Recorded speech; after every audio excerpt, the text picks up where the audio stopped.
नमस्कार, मैं हूं शिवानी पांडे और आप देख रहे हैं 4 PM। दोस्तों, मोदी राज में आरएसएस वालों की ऐसी हालत हो जाएगी, मोहन भागवत ने सपने में भी नहीं सोचा होगा।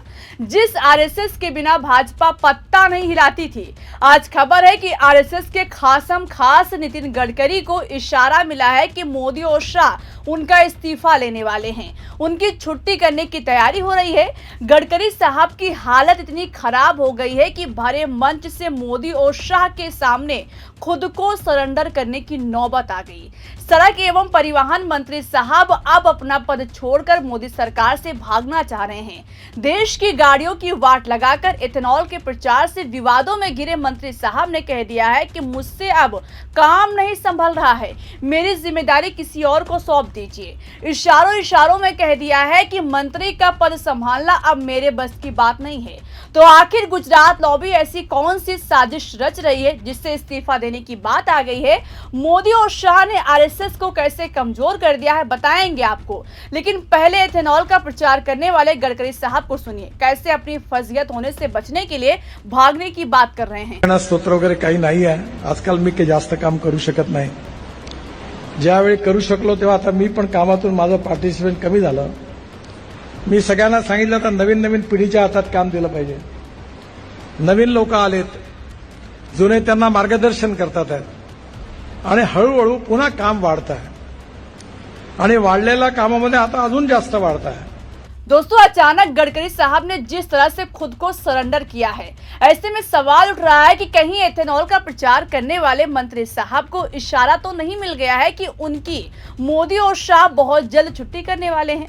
क्योंकि बाकायदा खबरें सामने आ रही है कि मोदी कैबिनेट फेरबदल में सबसे ज्यादा चर्चा अगर किसी के मंत्रालय को लेकर हो रही है तो वो गडकरी हैं। क्यों? क्योंकि अब गडकरी साहब अपना मंत्रालय संभालने में फेल हो चुके हैं। सड़क तो इनसे ढंग का बन नहीं रहा है, पेट्रोल में एथेनॉल मिलाकर गाड़ियों का बंटाधार कर रहे हैं। कहां पहले नितिन गडकरी साहब को विकास का लौह पुरुष कहा जाता था। भाजपा में अगर किसी मंत्री और नेताओं के काम की तारीफ होती थी तो उसमें नंबर 1 पर इन्हीं का नाम होता था। मगर आज देखिए, अपने बेटे के लिए एथेनॉल का प्रचार करने में मंत्री साहब इतना बिजी हो चुके हैं कि करोड़ों की लागत से बना एक्सप्रेस वे पहली बारिश नहीं झेल पाता है। चाहे वो कानपुर लखनऊ एक्सप्रेस वे हो या फिर गंगा एक्सप्रेस वे हो, जिस पर करोड़ों रुपया स्वाहा हो चुका है और भ्रष्टाचारियों की जेब वो भरती चली गई। खबर है कि जब जनता का गुस्सा फूटने लगा पिछले कुछ समय से, जब अपनी नाकामी और इथेनॉल के प्रचार से गडकरी की हर तरफ थू-थू हो रही है, जिस कॉकरोच जनता पार्टी ने मोदी सरकार के गले तक पहुंचकर सरकार को हिला दिया, धर्मेंद्र प्रधान का इस्तीफा ले लिया, वहीं सीजेपी गडकरी से इस्तीफा मांगने लगी तो मोदी और शाह ने उनकी कुर्सी छीनने की तैयारी कर ली। यानी मोदी अपने मंत्रिमंडल से उनकी विदाई की स्क्रिप्ट तैयार कर रहे हैं। और ऐसा तब हो रहा है जब जिस संगठन से गडकरी साहब आते हैं, यानी आरएसएस को अमेरिका में बेइज्जती का सामना करना पड़ा है। अमेरिका में मोहन भागवत के खिलाफ नारे लगे हैं। वहां के मेयर ममदानी ने ही भागवत के कार्यक्रम का विरोध किया। तो दूसरी तरफ इधर देश की गाड़ियों का माइलेज खराब करने वाले आरएसएस से भाजपा में आकर मंत्री बने गडकरी साहब के इस्तीफे का लोग इंतजार कर रहे हैं। यानी आरएसएस वालों को अब हर तरफ से विरोध का सामना ही करना पड़ रहा है। फिलहाल क्या नितिन गडकरी खुद को बेइज्जत होने से बचाने के लिए पहले ही इस्तीफा दे देंगे, ये देखने वाली बात होगी। लेकिन जो खबर सामने आ रही है उससे साफ है कि अगर गडकरी अपना झोला उठाकर खुद नहीं निकलेंगे तो फिर उनको गुजरात लॉबी बेइज्जत करके पद से हटा देगी। कैसे?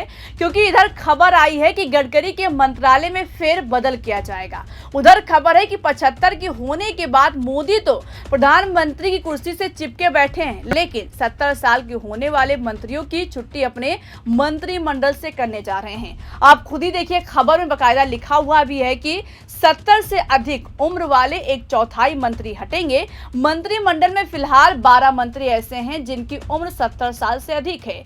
इनमें 1/4 मंत्री पद से हटाए जाएंगे। इस समय 65% मंत्री 51 से अधिक उम्र के हैं। मंत्रिमंडल विस्तार में इनकी संख्या 50% कम करने की योजना है। मतलब दोस्तों, 75 वाला फॉर्मूला मोदी पर नहीं लागू हुआ, मगर मोदी 70 वाला फॉर्मूला अपने मंत्रियों पर लागू करने जा रहे हैं और इस लिस्ट में गडकरी साहब का नाम भी है। मौजूदा समय में 69 साल के गडकरी हैं, 9 महीने के बाद 70 साल की उम्र पार कर जाएंगे। तो अगर इस खबर की माने तो गडकरी साहब का बचना संभव नहीं है। उन पर तलवार लटक चुकी है और बाकायदा खबरें भी हैं कि गडकरी का मंत्रालय अब उनके हाथों में रहने वाला नहीं है, बल्कि मोदी और शाह छीनकर किसी दूसरे के हाथों में सौंपने की तैयारी में है।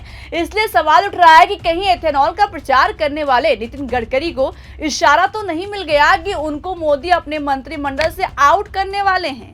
इसलिए पहले ही कहने लगे कि अब मैं थक चुका हूं, नए चेहरे को आगे आना चाहिए, उनका मौका दिया जाए, नए चेहरे को जिम्मेदारी सौंपी जाए। हालांकि जब इधर लोग दावा करने लगे कि गडकरी खुद मैदान से भागना चाहते हैं, अब राजनीति से संन्यास लेना चाहते हैं, तो उधर गडकरी साहब ने पलटी मार ली और उनके ऑफिस ने सफाई दी कि गडकरी राजनीति से संन्यास नहीं लेने वाले हैं।